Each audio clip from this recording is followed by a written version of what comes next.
Hello again, everyone. My name is Mark Walmsley, and I'm the founder of the Arts and Culture Network.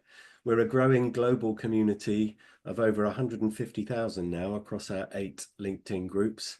And of course, I don't get to meet everyone, but when somebody joins us as a full member, I like to introduce them to you. It's been a while since Jez joined, so we've only just got round to doing the interview. But Jez, thank you so much for joining me for this today. Thank you for having me, Mark. It's my pleasure. So we're going to have some fun in a moment. I'm going to create your fantasy cultural year from the answers to some easy questions. We found it's rather good at pulling out anecdotes, preferences, laughter even, and certainly conversational detours. So I'm looking forward to doing this. Now, before we do, I'd like to give you a chance to say hi to everyone. I know you're based in Hindhead, and you are a qualified sound therapist, which sounds wonderful to me, as it should, but perhaps you could tell us a little bit more about you and the work that you do. Great, thank you. So I'm located in Hindhead, but the two cities is between Guildford and Chichester, just to give some a bit more of a geographic area to work with. But I work with historical music, but the predominant thing that I do these days is sound therapy. Now, this is a growing area, and it's somewhere where I'm really keen to try and explore new audiences rather than the most obvious ones. The most obvious one is the yoga community has a very strong link with that. But I've started doing work in mental health and with young adults with learning disabilities and things like that. And I also work, I have a museums background and a master's degree in museum studies and about 15 years experience in that field. I'm very keen to try and bring sound therapy into the arts and cultural network as well. So for those of you that haven't experienced it before, sound therapy is a way of switching off the mind, relaxing and actually just trying to rebalance yourself. So in the modern day, it's simple and it's complicated, but the simple version is that we all suffer from stress to varying levels. And by having a sound therapy session, this is a way to switch off the mind and reset yourself and reduce the stress levels, improve sleep and things like that. So it can have very far-reaching consequences, but it seems to be at the moment, and it's growing, but it's in a very limited sort of field. And I'm really keen to try and bring it out to a wider audience. The other thing to mention as well is that the thing that makes me a little bit different, hopefully, in some ways, is that I play with a multi-sensory methodology, and it's what drew me to my passion with the gongs initially, is because I'm partially deaf, and in certain frequencies they're completely gone, certainly higher frequencies and middle frequencies. And I've spent about the last 15 years really working with vibration and also the senses and cross-referencing it. And it means that I play in a different way to a lot of other people because of this. And it has a very positive impact. As I said, I play in places like Wisley Gardens this year, and just started my third sellout year at Kew Gardens. So I have some big venues like that, and that's where I combine sound and nature. So that's another element of the work. So I have a different technique, and also just trying to see where I can take it and introduce it to some other venues and people. Sounds great. I heard this morning on the radio that they're announcing the BBC Proms programme at the moment, and tickets go on sale, I think, on the 17th of May. And Anna Lapwood is an organist, and she practices in the Royal Albert Hall during the night when there's no one there. And they've decided this time around that they're going to let people come in while she's playing and charge them to be there. But it just struck me that it would be wonderful to do a sound therapy, a sort of flash mob sound therapy event as one of the proms. That would be great. There's also springs to mind the Yorkshire Sculpture Park, which would be a wonderful, because there's some lovely Henry Moore sculptures there. And so, yeah, I know that we're going to get our heads together and do a matchmaking session to think of environments in which this would be really appropriate and appreciated. And yes, of course, any help you can provide us with to reduce levels of stress and step out of our busy lives for for a moment is very much appreciated. So it's great work you're doing. Thank you so much. Well, thank you. I gather also recently you're working with Evelyn Glennie's foundation, contributing as a trustee. That must resonate, I imagine, because of her hearing difficulties, but success nevertheless. She was I think, at the Royal Academy of Music when I was at the Guildhall School of Music. So we worked together then. Tell us a little bit more about that. That sounds fascinating. Yeah, well, this is a bit more than a dream come true, really. But she's my greatest influence, and I used to be a very anxious musician with my hearing loss depleting and playing historic music for a living. It used to really worry me. And it was one time I always knew about Evelyn Glennie, but I'd never explored her story properly. And as soon as I did, I just remember there was one bit watching an interview with her on the Touch the Sound documentary she did, which is a real landmark documentary. So there's music in it, but it was the conversation that really inspired me. I had like this lightning bolt hit me where I suddenly understood the connection between using the whole body to listen rather than just the audible sound. And I went off on this exploration since then. So to be part of the foundation with her and doing some charitable work to try and it's trying to open up people's understanding of listening and active listening. So on one hand, it's about communication. So it works in a corporate business respect and an everyday respect as well. But it's also for me about the physical aspect of listening and realizing that there's much more to it. And for me, it was hugely empowering to have this which was a complete epiphany, a lightning bolt for me. And it's turned my world around. And I don't worry about my hearing at all. As it depletes now, I just keep thinking I need to work more. And I don't say that I have hearing loss as such. I say I just listen differently. And that's the key point. It's not less. It's just a different process and very rewarding. Yeah. That's fascinating. Well, on behalf of all of the people you've helped over the years, thank you very much for the work that you do, Jez. Excuse me. Now we're going to have some fun. You've just given me food for thought, which is great. I'm going to create your fantasy cultural year. Okay. I have a time machine and I have a magic wand and I have a Star Trek transporter at our disposal. Okay. Now I need to place you somewhere in the world, and I'm going to do that by asking you, what's your favorite building?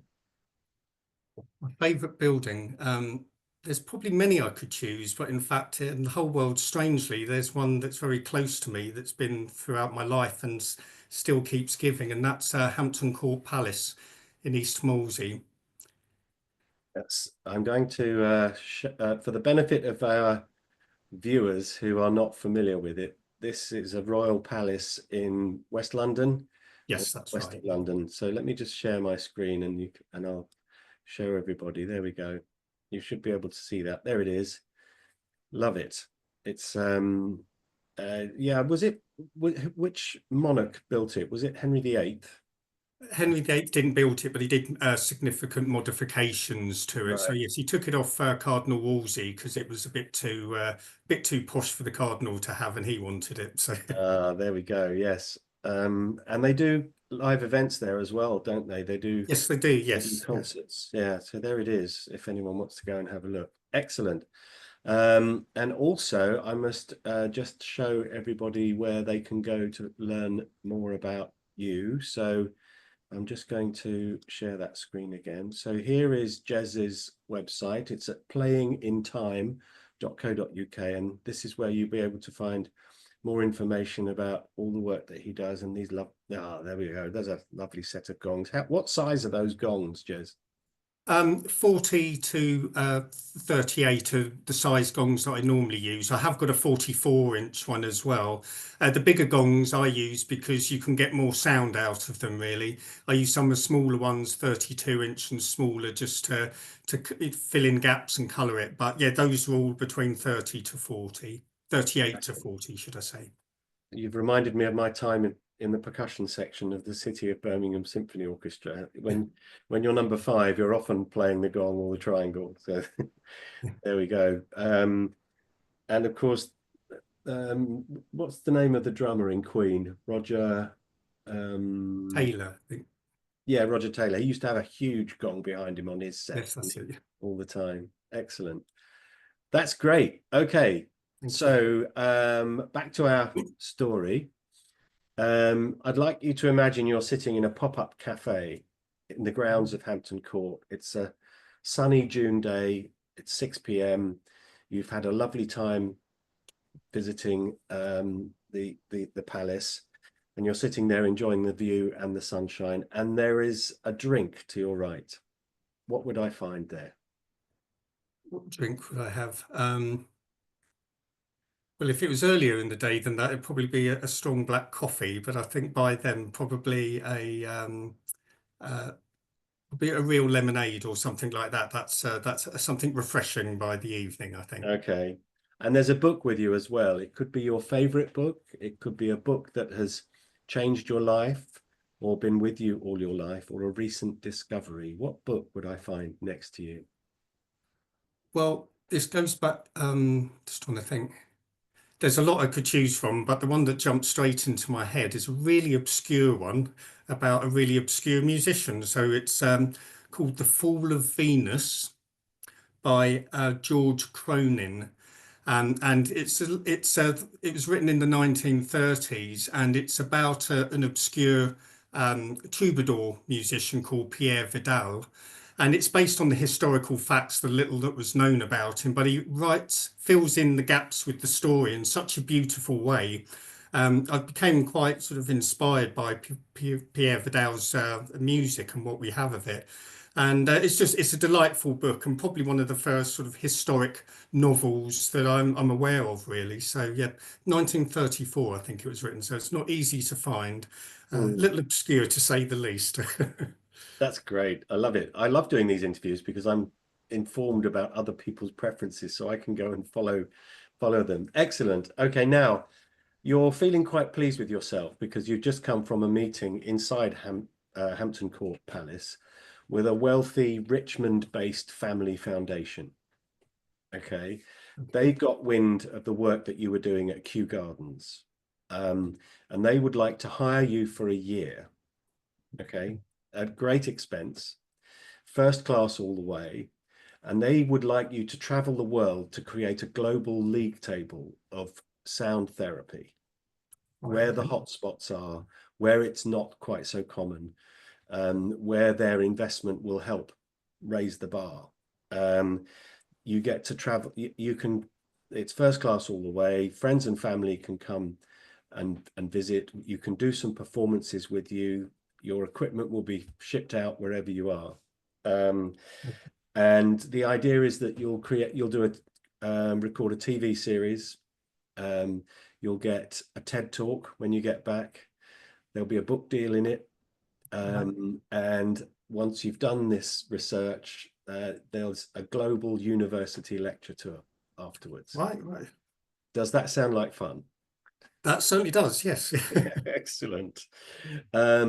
Now, all you need to do is to decide where you'd like to start. You can go anywhere in the world.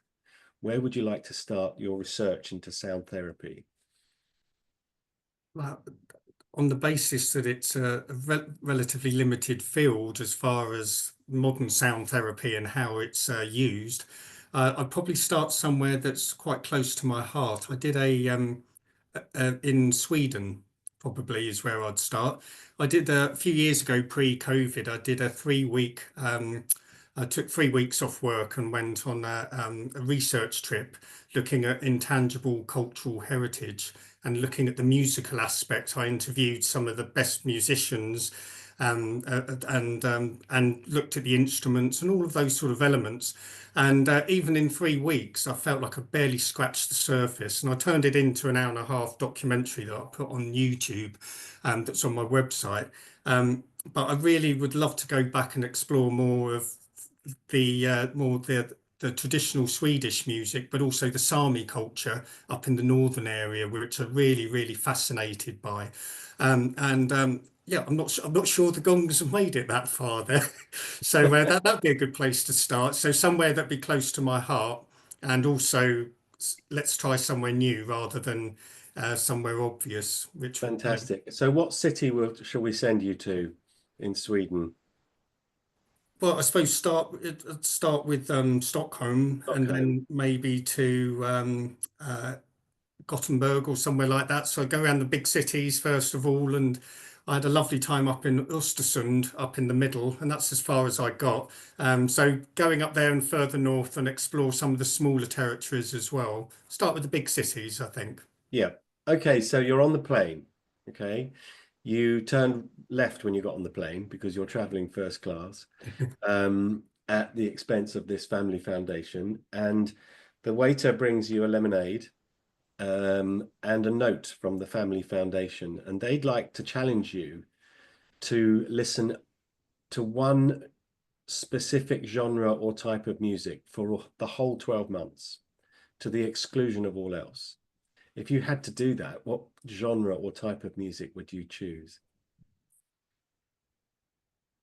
It's hard to choose one because I've got quite a broad taste in music. I'd probably I'd probably go for yeah, loud 70s rock, I think. So what Nice. really inspires me is the sound spectrum.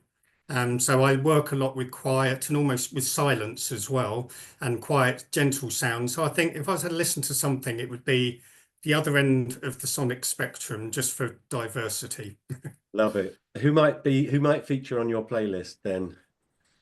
Well, the person that inspired me to pick up the guitar many years ago was Jimmy Page. So I think Led Zeppelin would have to be there.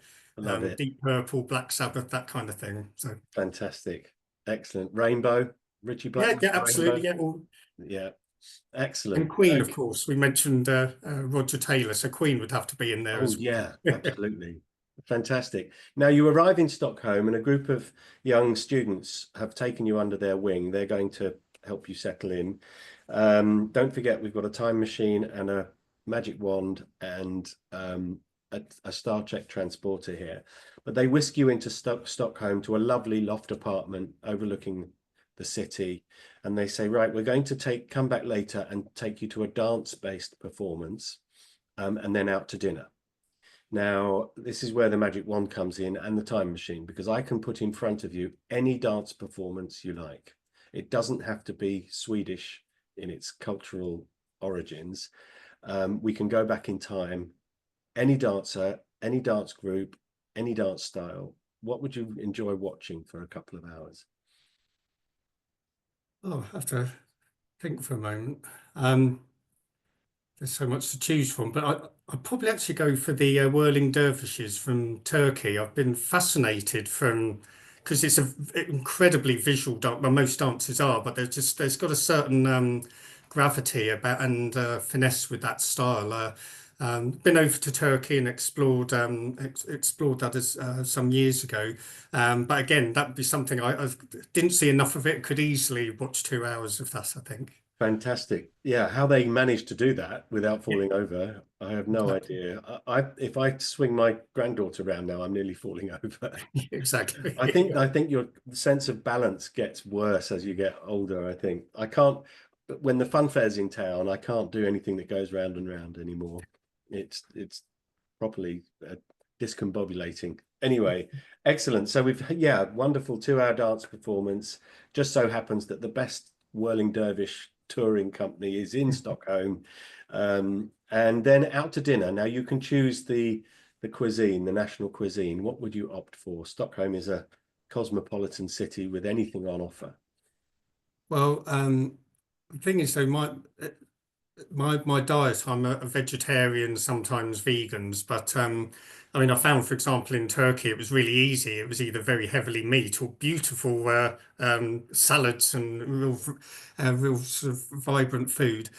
So I could happily go with the Turkish food, but I think also as well a Thai green curry, just to move into a Hmm, different cultural food. Yeah, Thai green curry with some lovely vegetable spring rolls would set me right off. lovely, excellent. Now we're going to hop again to a different country and city using our Star Trek transporter. Where would you like to go? Somewhere entirely different, anywhere else in the world. Uh, I'd be quite keen to go to Berlin, probably. Okay, I love Berlin. I always thought it was going to be kind of East European and a bit unpleasant and grey, but it's far from that. My brother lives there; he's a cellist, Oh, right. and we're going to visit for the Christmas markets later in the year. Yeah. Okay, you're in Berlin. Now it's sport day in Germany, and with breakdancing in the Olympics, some sport is considered performance art.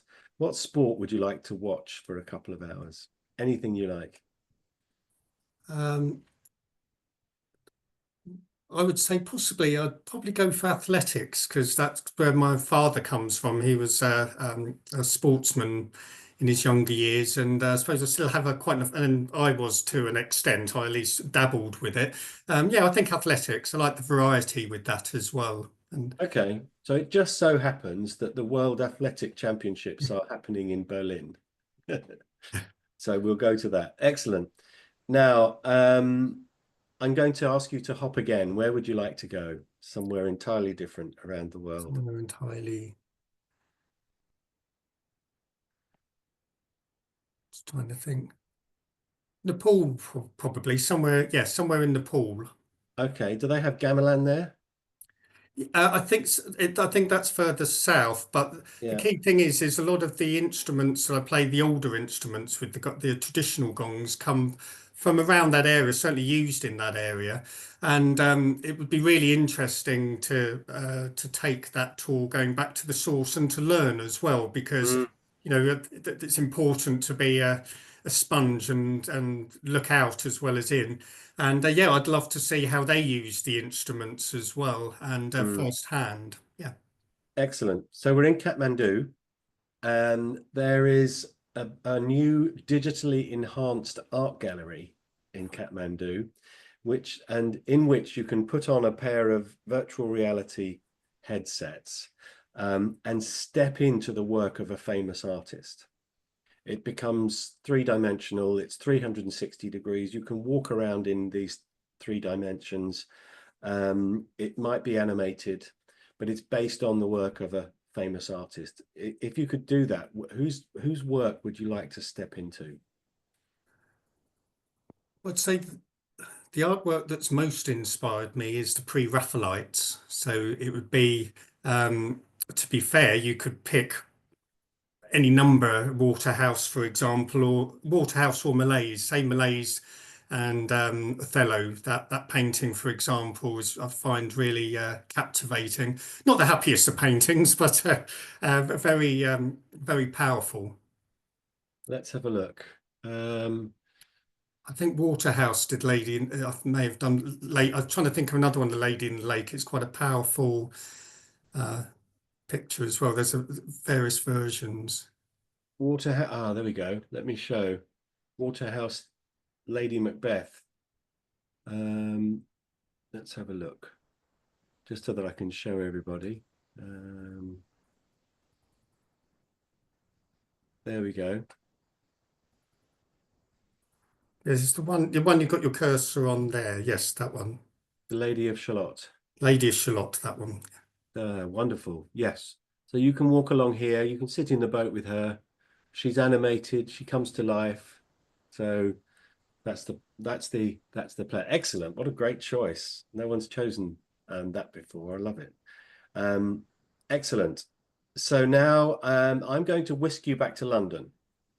Okay, and we're going to go out together every evening during the week to do something cultural. Okay, Monday is a historic pop or rock concert. Tuesday, and we can go back in time. Tuesday is a theatre play. Wednesday is a West End musical. Thursday is opera, and Friday is movie night. And between us, we can plan our week. Okay.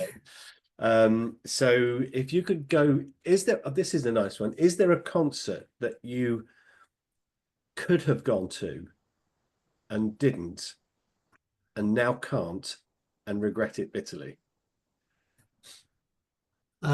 Regretted. It's hard Or to say. someone who you could have seen at their peak, didn't, and would love to have done?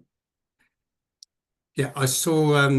So we're on rock and pop rather than. Yeah, anything, any musical concert. Yeah. Yeah. Well, I saw John Renbourn, so he's a fingerstyle guitarist, and I saw him probably just a few months before he died. I wished I'd seen him more, and I saw Bert Jansch, who was also contemporary of his, 3 times in a year, and I thought, am I going too much? And then he passed away, and I realised no, you seize the moment.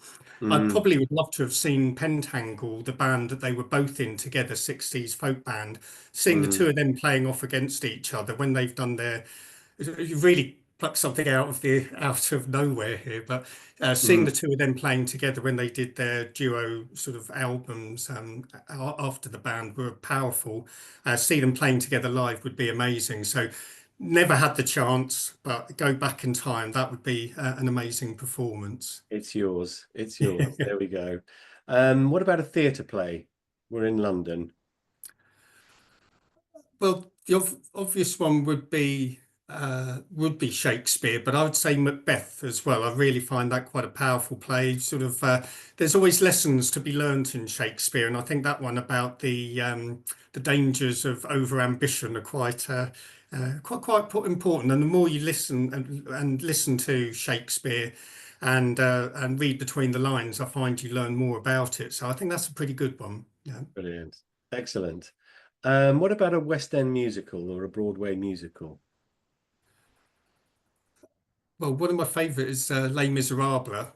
It's just a bit strange to seem to be choosing something that's slightly. I find that sometimes the darker emotions are more powerful in a way as well. So it's not for that reason only. But I think I found the first time I saw Les Miserables, to be honest, I didn't know what I was going to, and absolutely floored me. Mm, And I've loved it ever since. So I say that's probably a good one.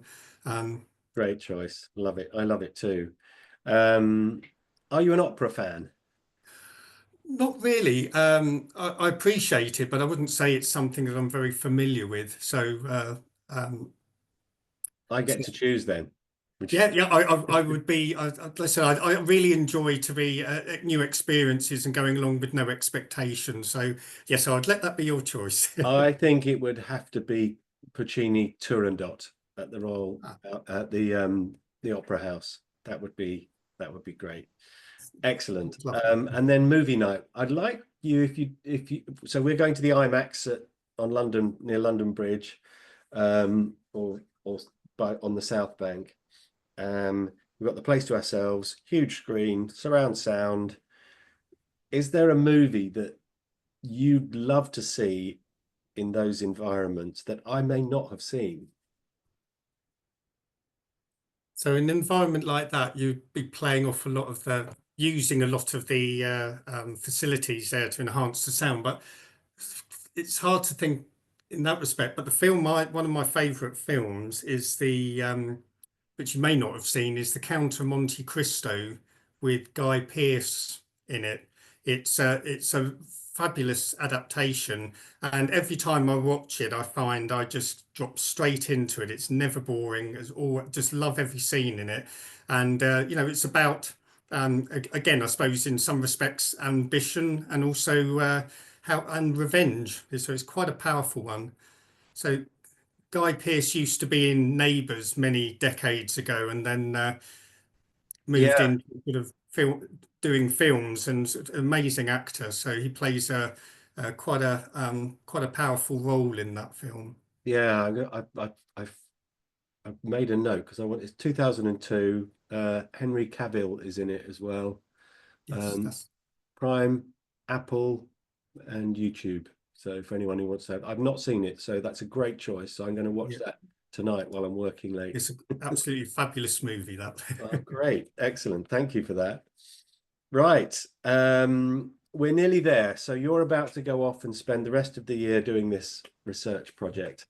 Um, you're going to get all of those benefits when you get back. You're going to be the go-to person. When the BBC want to talk about sound therapy, Jez Smith. Oh, you've got to speak to Jez Smith. Right. But before I let you go and travel, I'm going to give you a hero lunch. So I've booked a restaurant, a Thai restaurant in London, for a leisurely 2-hour lunch. And you can invite anyone you like, living or not, for a leisurely 2-hour lunch, and they will come. Who would you like to have as a guest? Right. I would probably choose, it's possibly a bit obscure again, but an English folk musician called Nick Drake. Really inspired me many years ago. Uh, Only released 3 albums and became more well known after his death, sadly. So he's a bit of a cult hero in a way. But for me, his music is quintessentially English. There's something very beautiful about it. So I'd love to just spend a couple of hours talking to him and just understanding where he came from with all of that music. It's been with me 30 odd years and still love it as much as the day I first heard it. So yeah, Nick Drake. Nick Drake, great choice. And in a slight twist to that question, who do you think Nick Drake would invite? Musician wise, it's hard to know where he started off. It would probably be, I don't know about it. Some of his earlier stuff before he became famous was very bluesy. So I would wonder, without being able to put a finger on it and say whether it was BB King or someone like that, but I wonder whether it would be something, I would expect it to be something not obvious. Yeah, So I think he would possibly a blues musician and just throw a curveball in for us there. fantastic. Excellent. Jez, thank you so much for being a good sport and going through your cultural fantasy year. Have you enjoyed your fantasy cultural Yeah, year? absolutely. Really enjoyed that. Thank you for your time today. That's great. So once again, thank you for being one of our full members. We're entirely member funded as a community to remain independent. So that's very much appreciated. This will be, we'll write a profile about you. We'll embed the video of our interview. We'll do the transcript as well, and it'll go on SoundCloud and Spotify as well. And then we'll promote it heavily on LinkedIn so that people can get to know you a bit better. So please don't rush off. But for the time being, Jez, thank you so much for being such a good sport and joining me for this today. Yeah, thank you. It was a great pleasure. Thank you.